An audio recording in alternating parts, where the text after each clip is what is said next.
Hi hello എല്ലാവർക്കും നമസ്കാരം. ഇന്ന് എൻ്റെ 6th ഡേ ആണ്. ഞാൻ ഇന്ന് പുതിയതായിട്ടൊന്നും ആഡ് ചെയ്തിട്ടില്ല. കഴിഞ്ഞ 5 ദിവസങ്ങളായിട്ട് പറഞ്ഞിട്ടുള്ള കാര്യങ്ങൾ കണ്ടിന്യൂ ചെയ്യണം. ഒന്നാമത്തത് കറക്റ്റ് ടൈമിന് ഫുഡ് കഴിക്കുക എന്നാണ്. ഞാനൊരു 6 മണിക്ക് മുന്നേ തന്നെ ഡിന്നർ കഴിച്ച് അവസാനിപ്പിക്കും.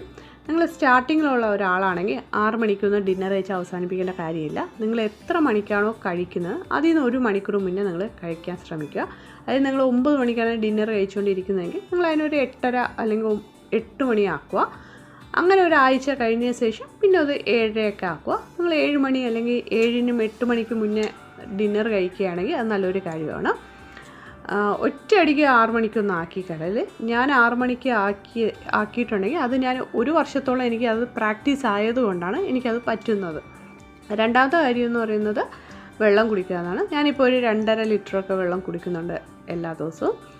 പിന്നെ ഫുഡ് കൺട്രോൾ ചെയ്ത ആഹാരം കഴിക്കുക എന്നാണ് മൂന്നാമത്തെ കാര്യം. ഇപ്പോൾ ഞാൻ എണ്ണ, നെയ്യ്, പഞ്ചസാര, ഉപ്പ്, തേങ്ങയുടെ അളവുകൾ കുറച്ചിട്ടുണ്ട്. അതുപോലെ ഫ്രൈഡ് ഐറ്റംസ് ഒന്നും കഴിച്ചിട്ടില്ല, ബേക്കറി ഐറ്റംസ് ഒന്നും കഴിച്ചിട്ടില്ല, പാക്കറ്റ് ജ്യൂസസ് ഒന്നും കുടിക്കുന്നില്ല. അങ്ങനെയൊക്കെയാണ് ഞാൻ വരുത്തിയിട്ടുള്ള മാറ്റം എന്ന് പറയുന്നത്.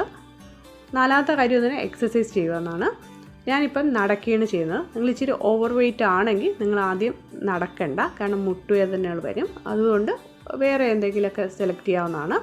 സുംബ നല്ലൊരു ഓപ്ഷനാണ്. പിന്നെ 6 മണിക്കൂർ മുതൽ 7 മണിക്കൂറൊക്കെ ഞാനിപ്പോൾ ഉറങ്ങുന്നുണ്ട്.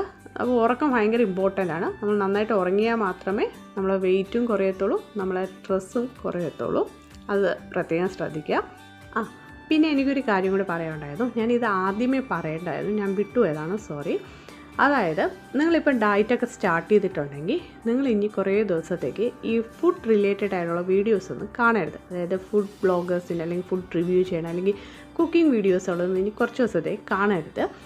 കാരണം നമ്മൾ ആദ്യമായിട്ട് സ്റ്റാർട്ട് ചെയ്യുമ്പോൾ നമ്മളൊരു മോട്ടിവേഷൻ അങ്ങ് സ്റ്റാർട്ട് ചെയ്യണം.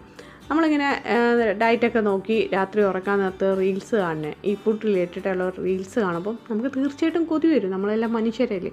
അപ്പോൾ നമ്മൾ ഈ ഡയറ്റെല്ലാം അല്ലെങ്കിൽ നാളെ നമുക്ക് ഡയറ്റ് സ്റ്റാർട്ട് ചെയ്യാം, ഇന്ന് ഫുഡ് കഴിക്കുക എന്നുള്ളൊരു ടെൻഡൻസി വരും. ഇല്ലെങ്കിൽ നമുക്ക് നല്ല വിശപ്പൊക്കെ തോന്നും. അപ്പോൾ നമ്മൾ ആ ഒരു മോട്ടിവേഷൻ പോവും. അതുകൊണ്ട് ഞാൻ ഈ ഡയറ്റ് സ്റ്റാർട്ട് ചെയ്യുന്ന സമയത്ത് പിന്നെ ഞാൻ കുറേ ദിവസത്തേക്ക് ഈ ഫുഡ് റിലേറ്റഡ് ആയിട്ടുള്ള വീഡിയോസുകളൊന്നും കാണത്തില്ല. പകരം നമ്മൾ ഈ ഹെൽത്തി ആയിട്ടുള്ള മോട്ടിവേഷൻ വീഡിയോസൊക്കെ ആയിരിക്കും ഞാനും കുറച്ച് പേരെ ഫോളോ ചെയ്യുന്നുണ്ട്. അവരുടെ വീഡിയോസൊക്കെ ആയിരിക്കും കൂടുതൽ കാണുന്നത്. അപ്പോൾ നമ്മൾ ഇച്ചിരി മോട്ടിവേഷൻ കുറഞ്ഞിരുന്നാലും അവരുടെ വീഡിയോസൊക്കെ കാണുമ്പോൾ ആ ഒരു ബൂസ്റ്റ് ആവും. അതുപോലെ എൻ്റെ വീഡിയോസും നിങ്ങൾക്കൊരു ബൂസ്റ്റോ മോട്ടിവേഷനൊക്കെ കിട്ടുന്നുണ്ടെങ്കിൽ ഒന്ന് ലൈക്ക് ചെയ്ത് സപ്പോർട്ട് ചെയ്യുക. അപ്പോൾ നാളെ കാണാം. ബൈ.